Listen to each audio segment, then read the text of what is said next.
नमस्कार दोस्तों। तो हम जीएस वर्ल्ड के टेस्ट सीरीज नंबर 6 का डिस्कशन कर रहे थे और इसमें पॉलिटी करंट अफेयर के प्रश्न हैं।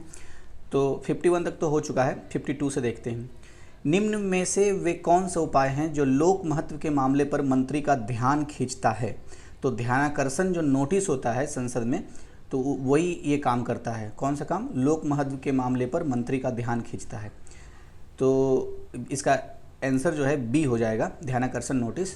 1954 से अस्तित्व में है ध्यानाकर्षण नोटिस, ये ध्यान रखना है। 53, केंद्रीय सतर्कता आयोग की स्थापना निम्न में से किसकी सिफारिश पर की गई थी। तो पिछले वीडियो में भी हमने देखा था कि संथानम समिति की सिफारिश पर 1964 में 1964 फरवरी 1964 में केंद्रीय सतर्कता आयोग की स्थापना हुई। इसको अंग्रेजी में बोलते हैं विजिलेंस, ये सेंट्रल विजिलेंस कमीशन, CVC। अच्छा, इसको वैधानिक दर्जा कब मिला? तो 2003 में इसको वैधानिक दर्जा मिला है। और ये एक बात गौर करने वाली है कि एक अध्यक्ष और 2 ही सदस्य होते हैं। किसमें? केंद्रीय सतर्कता आयोग में। 54, संघ लोक सेवा आयोग के सदस्यों की सेवा शर्तों का निर्धारण कौन करता है। तो भारत के राष्ट्रपति द्वारा संघ लोक सेवा आयोग के सदस्यों की सेवा शर्तें या फिर उसकी सदस्य संख्या जो होती है ये निर्धारित की जाती है। तो विकल्प ए इसका सही आंसर हो गया। 2 पॉइंट और याद रखने योग्य है। पहला ये कि भाग 14 में संघ लोक सेवा आयोग की चर्चा की गई है, जिसमें आर्टिकल 315 से लेकर 323 तक की बात की गई, यानी 315 से 323 तक संघ लोक सेवा आयोग की चर्चा है। 55, भारतीय संविधान के निम्न में से कौन से अनुच्छेद में बजट का उल्लेख किया गया है। तो पता ही होगा कि संविधान में कहीं पर भी बजट शब्द का उल्लेख नहीं है, तो इसलिए इसका आंसर हो जाएगा डी, किसी में नहीं। फिर भी जो अन्य विकल्प है उसके बारे में थोड़ा देख लेते हैं। देखिए, अनुच्छेद 315 तो अभी हमने देखा था कि 315 से 323 तक संघ एवं राज्यों के लोक सेवा आयोग के बारे में चर्चा की गई है, जबकि 266 जो है संचित निधि, कंसोलिडेटेड फंड जो है उसकी चर्चा है 266 में। और अनुच्छेद 112 यानी कि 112, इसमें एनुअल फाइनेंशियल स्टेटमेंट के बारे में बात की गई है, वार्षिक वित्तीय विवरण। तो बजट की कहीं चर्चा नहीं की गई है, सिर्फ बोलचाल की भाषा में होता है ये बजट। तो इसलिए विकल्प डी इसका सही आंसर है। 56, लोकसभा में अविश्वास प्रस्ताव प्रस्तुत करने के लिए कितने सांसदों के समर्थन की आवश्यकता है। तो याद रखना है कि अगर लोकसभा में अविश्वास प्रस्ताव प्रस्तुत करना है तो सांसदों की संख्या कम से कम 50 होनी चाहिए। तो इसलिए विकल्प डी इसका सही आंसर हो जाएगा। एक पॉइंट और जो मुझे याद आ रहा था, जो मैंने नोट किया है, आर्टिकल 75(3) जो है 75(3), इसमें ये बात कहा गया है कि मंत्री परिषद लोकसभा के प्रति उत्तरदायी रहती है। 57, भारत में राष्ट्रीय विकास परिषद कब गठित की गई थी। तो 1952 तो याद आ ही जाएगा, लेकिन बस खाली ये याद रखना है कि 6 अगस्त को, 15 अगस्त नहीं है, 6 अगस्त 1952 को राष्ट्रीय विकास परिषद का स्थापना किया गया था। ठीक है। अच्छा, कुछ रिलेटेड पॉइंट जैसे ये है, पहला कि अच्छा, एक क्वेश्चन ये भी आ सकता है कि नीति आयोग की स्थापना कब की गई। तो 1 जनवरी 2015 को नीति आयोग की स्थापना की गई थी, जबकि 6 अगस्त 1952 को राष्ट्रीय विकास परिषद की स्थापना। ठीक है। योजना आयोग की स्थापना कब की गई थी। तो 15 मार्च 1950 को योजना आयोग की स्थापना की गई थी। और इसके जो पहले उपाध्यक्ष थे योजना आयोग के, गुलजारी लाल नंदा थे। अध्यक्ष तो सबको याद रहेगा पंडित जवाहरलाल नेहरू, क्योंकि पदेन अध्यक्ष होते हैं PM, लेकिन फर्स्ट उपाध्यक्ष जो हैं गुलजारी लाल नंदा थे। अच्छा, ये बात भी पता ही है कि जो राष्ट्रीय विकास परिषद होते हैं उसके अध्यक्ष भी प्रधानमंत्री होते हैं, पदेन पद है ये।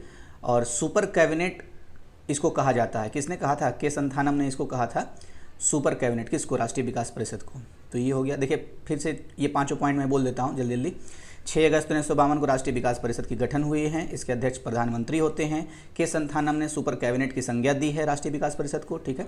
2 अन्य पॉइंट से रिलेटेड किया था। 1 जनवरी 2015 को नीति आयोग की स्थापना हुई है, जबकि 15 मार्च 1950 को योजना आयोग का स्थापना हुआ था। फर्स्ट उपाध्यक्ष जो योजना आयोग थे गुलजारी लाल नंदा थे। ठीक है। 58, योजना आयोग की स्थापना कब हुई थी। तो देखिए फिर से आ गया, 15 मार्च 1950 को योजना आयोग की स्थापना हुई, जबकि 6 अगस्त 1952 को राष्ट्रीय विकास परिषद की स्थापना हुई थी। तो विकल्प बी इसका सही आंसर हो गया।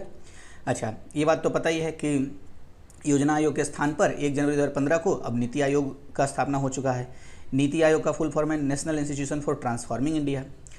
तो अच्छा, इसके योजना आयोग के पहले उपाध्यक्ष कौन थे? गुलजारी लाल नंदा। तो ये सब सारी बातें हो चुकी हैं। अच्छा, नीति आयोग के पहले उपाध्यक्ष कौन थे? तो आप ये कमेंट बॉक्स में बताइए। ऐसे आपने स्लाइड देखा होगा तो आपको पता चल गया होगा। खैर, अभी देखते हैं इधर क्या है। इधर इस साइड में ये है निम्न में से कौन संविधानेतर संस्था है। तो संविधानेतर संस्था कौन है? संविधानेतर मतलब जिसकी संविधान में चर्चा नहीं की गई है। तो जो विकल्प ए है संघ लोक सेवा आयोग, ये तो संवैधानिक संस्था है। क्यों? क्योंकि 315 से लेकर 323 तक संघ लोक सेवा एवं राज्य लोक सेवा आयोग के बारे में चर्चा की गई संविधान में। वित्त आयोग भी संवैधानिक संस्था है क्योंकि आर्टिकल 280 में इसके बारे में चर्चा की गई है। चुनाव आयोग भी संवैधानिक संस्था है क्योंकि 324 में इसकी चर्चा की गई है। जबकि योजना आयोग ये संविधानेतर संस्था है। तो विकल्प सी इसका सही आंसर हो जाएगा। जब योजना आयोग पढ़ रहे हैं तो इसके बारे में 2-3 पॉइंट याद आ जाना चाहिए। पहला ये कि इसकी स्थापना 15 मार्च 1950 को हुई थी। पहले उपाध्यक्ष गुलजारी लाल नंदा थे। इसी के स्थान पर नीति आयोग का गठन किया गया है 1 जनवरी 2015 को, और इसके फर्स्ट उपाध्यक्ष जो थे, जो अभी मैंने क्वेश्चन में पूछा, अरविंद पनगढ़िया रहे हैं। तो अच्छा, एक क्वेश्चन ये भी आया था कि राष्ट्रीय विकास परिषद की स्थापना कब हुई थी? कमेंट बॉक्स में बताइए, अभी बताया हूँ। 60 वित्त आयोग एवं योजना आयोग के परस्पर विलय का प्रस्ताव किसने दिया था? तो MB माथुर ने वित्त आयोग और योजना आयोग के परस्पर विलय की बात कही थी। विकल्प सी। 61 भारत में लोकपाल एवं लोकायुक्त की स्थापना का सुझाव दिया था। तो लोकपाल और लोकायुक्त की स्थापना का सुझाव प्रशासनिक सुधार आयोग ने दिया था। तो विकल्प बी इसका सही आंसर है। 62 सूची 1 को 2 से मिलाना है। एक साइड विषय है, दूसरे साइड अनुच्छेद है। तो देखिए, संसद का गठन, मैं कई बार कहता हूँ कि जब भी 79 आए तो 80, 81 याद रखिए, और 52 भी कहता हूँ। तो खैर देखिए, 79 में संसद का गठन की बात की गई है, जिसमें यह कहा गया है कि संसद का गठन राष्ट्रपति, उच्च सदन और निम्न सदन को मिलाकर के होगा। ठीक है। राज्यसभा की संरचना अनुच्छेद 80 में कही गई है। लोकसभा की संरचना के बाद अनुच्छेद 81 में कही गई है। और एक पॉइंट और यहाँ अब नया जोड़ के रखना है, 85 वाली बात, कि संसद के सत्र, सत्रावसान एवं विघटन की बात अनुच्छेद 85 में की गई है।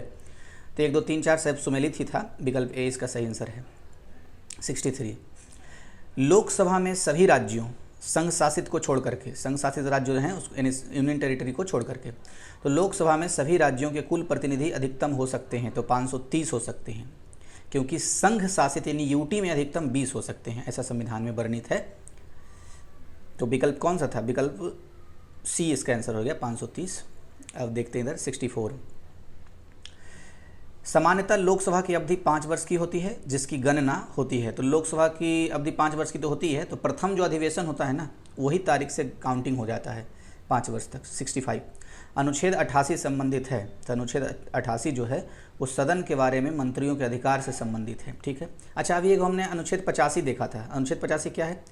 तो संसद में सत्रावसान, सत्र और विघटन, सत्र, सत्रावसान और विघटन, ये तीनों की बात अनुच्छेद 85 करता है। जबकि अनुच्छेद 88 जो है, देखिए यहाँ लिखा हुआ 65 में, अनुच्छेद 88 जो है संसद के सदन के बारे में मंत्रियों के अधिकार के बारे में बात करता है। अब 66 निम्नलिखित में से कौन संसद की स्थायी समिति नहीं है?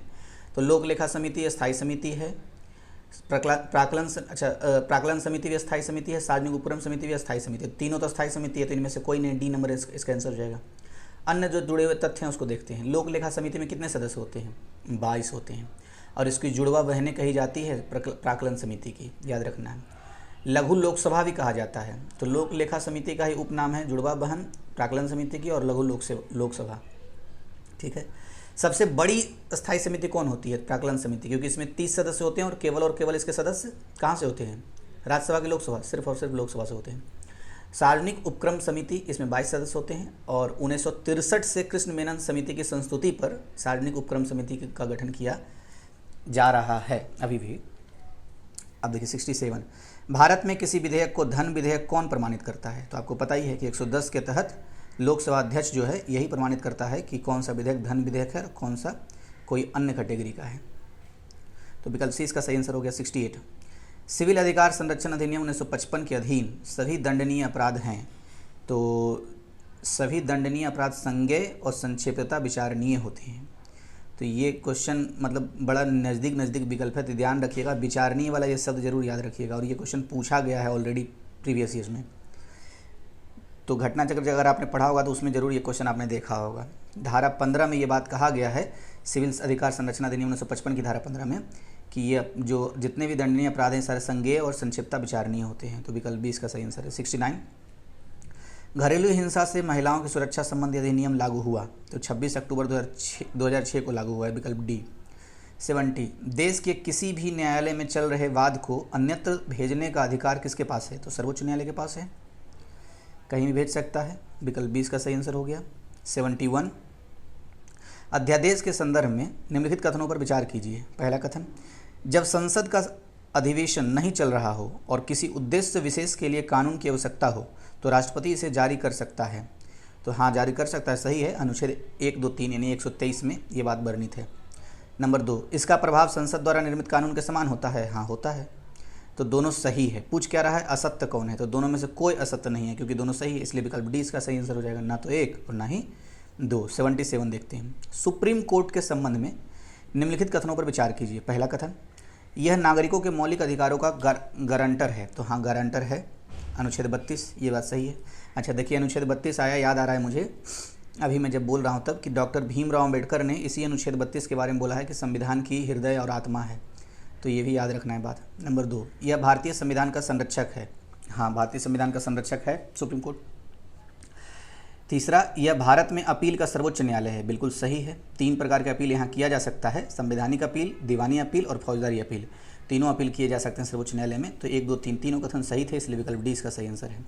73, राज्यों में राष्ट्रपति शासन की अधिकतम अवधि कितनी हो सकती है? तो अधिकतम अवधि 3 वर्ष हो सकती है। अधिकतम अगर पूछ रहा है तो 3 वर्ष हो सकती है, विकल्प सी इसका सही आंसर है। 74, निम्नलिखित कथनों पर विचार करें। पहला कथन, कैबिनेट का आकार मंत्रिपरिषद से छोटा होता है। तो ये बात तो सही है कि मंत्रिपरिषद से छोटा होगा कैबिनेट का आकार। अच्छा, मंत्रिपरिषद से याद आया, आपको 91 संविधान संशोधन याद आ रहा है? आ ही रहा होगा। तो 91वां जो संविधान संशोधन है, 91 कॉन्स्टिट्यूशनल अमेंडमेंट, उसके तहत ये बात तय कर दी गई थी कि मंत्रिपरिषद की जो आकार रहेगा वो सांसदों की, लोकसभा के सांसदों के 15% से ज़्यादा नहीं हो सकता है। तो ये बात याद रखना है। अच्छा, दूसरा कथन क्या है? मंत्रिपरिषद में कैबिनेट मंत्री, राज्य मंत्री एवं उप मंत्री शामिल होते हैं। तो ये बात सही है। तो दोनों सही हो गया, इसलिए विकल्प सी इसका सही आंसर है। अब नेक्स्ट देखते हैं।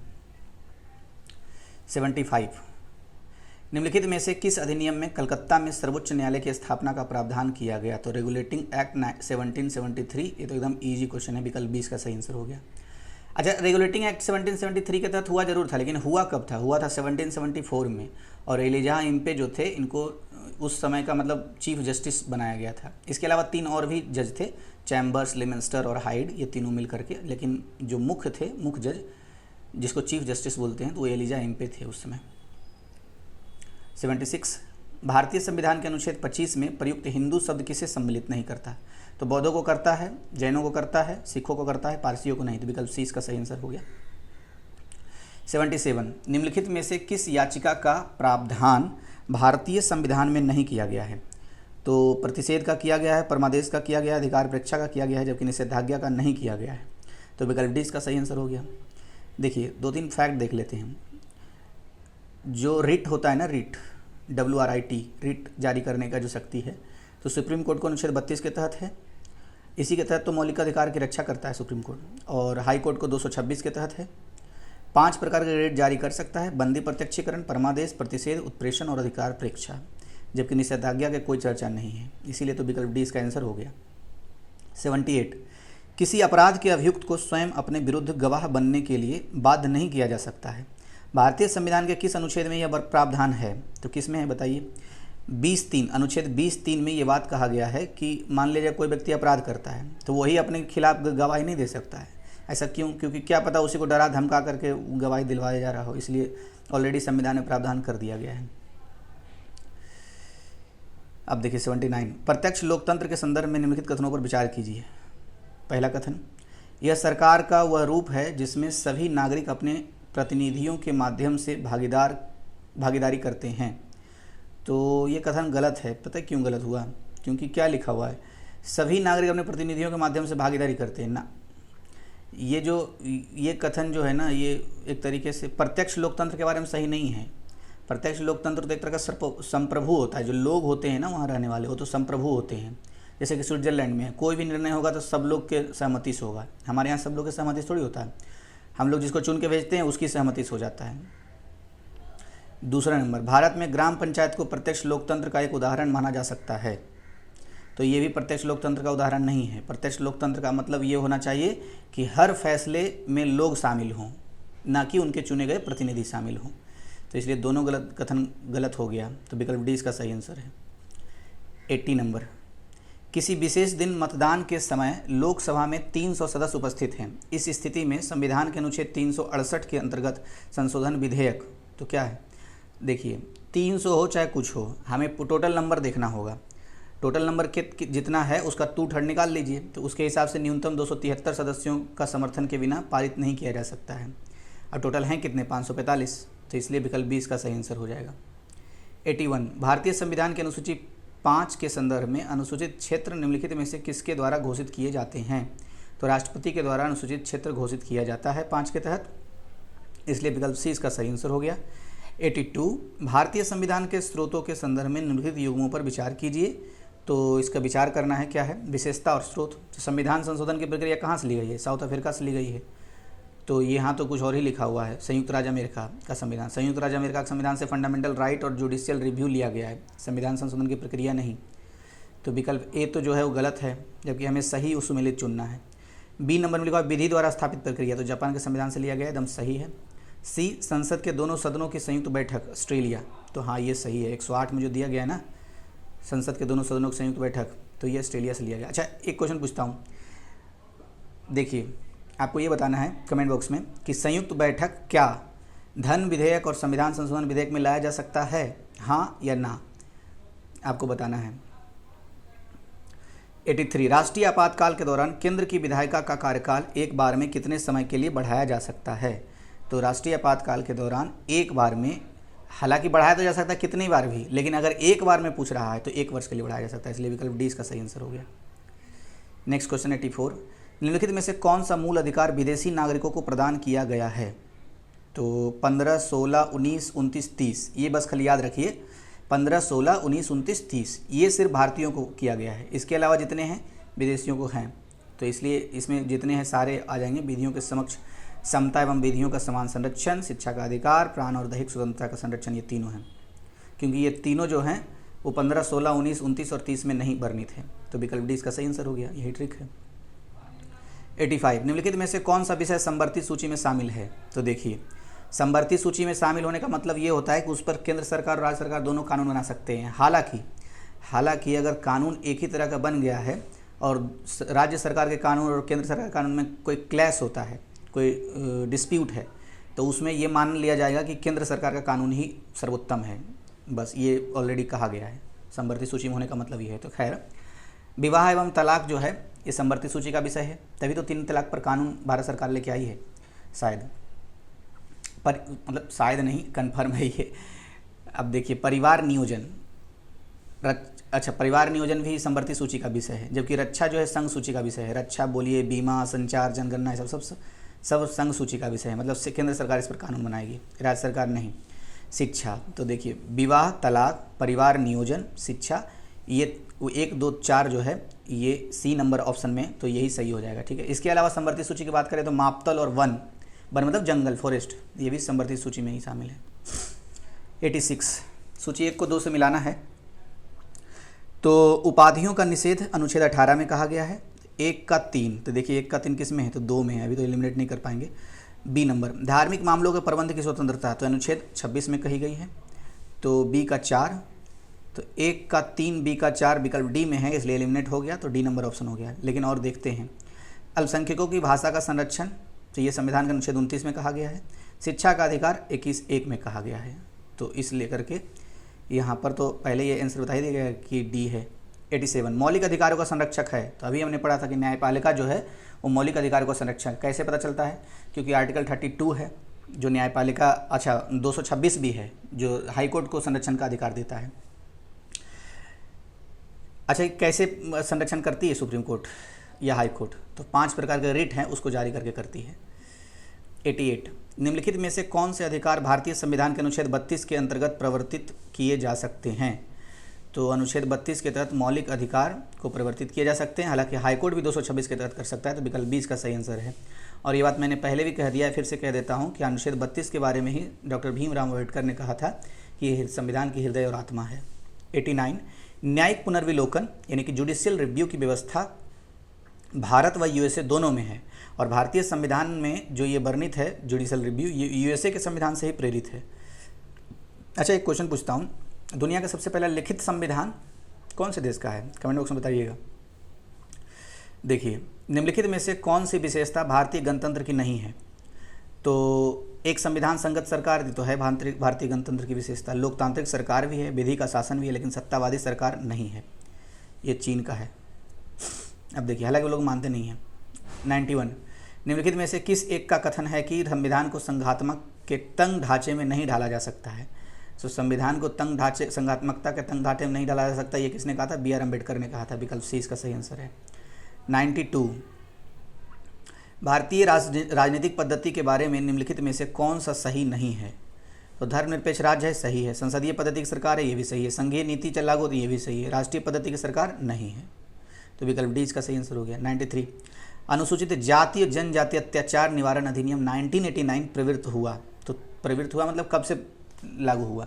तो 30 जनवरी 1990 से लागू हुआ, विकल्प बी। ये सब पूछा गया क्वेश्चन है, घटना चक्र में आपको जरूर मिल गया होगा। 94, सूचना का अधिकार है। तो देखिए, अब यहाँ पर सूचना का अधिकार एक मौलिक अधिकार भी है और विधिक अधिकार भी है, विकल्प सी इसका सही आंसर हो गया। अब देखिए क्वेश्चन नंबर 95, विधान परिषद किसी साधारण विधेयक को किस अवधि तक अपने पास रख सकती है? तो विधान परिषद साधारण विधेयक को अपने पास 6 महीने तक रख सकती है, ऐसा इसके आंसर में था। इसको लेकिन एक बार आप अच्छे से देखिएगा, मुझे पता नहीं क्यों कन्फ्यूजन जैसा लग रहा है, 4 माह है क्या, ऐसा करके कुछ लग रहा है, तो आप खैर देख लीजिएगा। वैसे विकल्प 20 का आंसर दिया हुआ था, कमेंट बॉक्स में बताइएगा अगर गलत है तो, क्योंकि इससे सबको पता चल जाएगा। 96, कभी कभी क्या होता है ना कि सही चीज़ दिखने के बावजूद भी सही नहीं हो पाता है, ऐसा हो जाता है। 96, सिविल सेवकों को प्राप्त संवैधानिक संरक्षण निम्नलिखित में से किस अनुच्छेद द्वारा सुनिश्चित किए गए हैं? तो अनुच्छेद 311 जो है वो सुनिश्चित किए गए हैं। सिविल सर्विसेज के पद की सुरक्षा के बारे में बोलता है अनुच्छेद 311। अच्छा, 310 क्या है? संघ और राज्यों में सेवारत की पदावधि कितनी होगी, जो सेवा कर रहे हैं उसकी। 312 तो आपको पता ही है, ऑल इंडिया सर्विसेज, नया ऑल इंडिया सर्विसेज अगर बनाना है केंद्र सरकार को, राज्यसभा को ये अधिकार होता है। और अनुच्छेद 317 में लोक सेवा आयोग के बारे में बताया गया, 315 से 323 तक लोक सेवा आयोग के बारे में बताया गया, राज्य का या केंद्र का, दोनों का। मतलब 97, 10वीं सूची के तहत निर्हरता के मामलों का निपटारा निम्नलिखित में से कौन करता है? तो देखिए, पहले तो इसका आंसर देख लेते हैं कि 10वीं सूची के तहत निर्हरता के मामलों का निपटारा अगर करना है तो सदन का अध्यक्ष या सभापति जो होगा वही करेगा, तो विकल्प सी आंसर हो गया। हमने चर्चा की थी कि जब भी 10वीं सूची आ जाए तो 3 बातें याद रखना है। क्या? पहला ये कि 10वीं सूची दल विदल से संबंधित है, ये तो है ही। दूसरा ये कि 52वां संविधान संशोधन और 61वां संविधान संशोधन। 52वें संविधान संशोधन के तहत 10वीं सूची में दल बदल का कानून लाया गया। 61वां संविधान संशोधन में जो 1989 या 88 में आया था राजीव गांधी की सरकार में, उसमें ये कहा गया कि 21 से अब 18 वर्षीय वोट डालने का उम्र हो जाएगा न्यूनतम, तो इसलिए।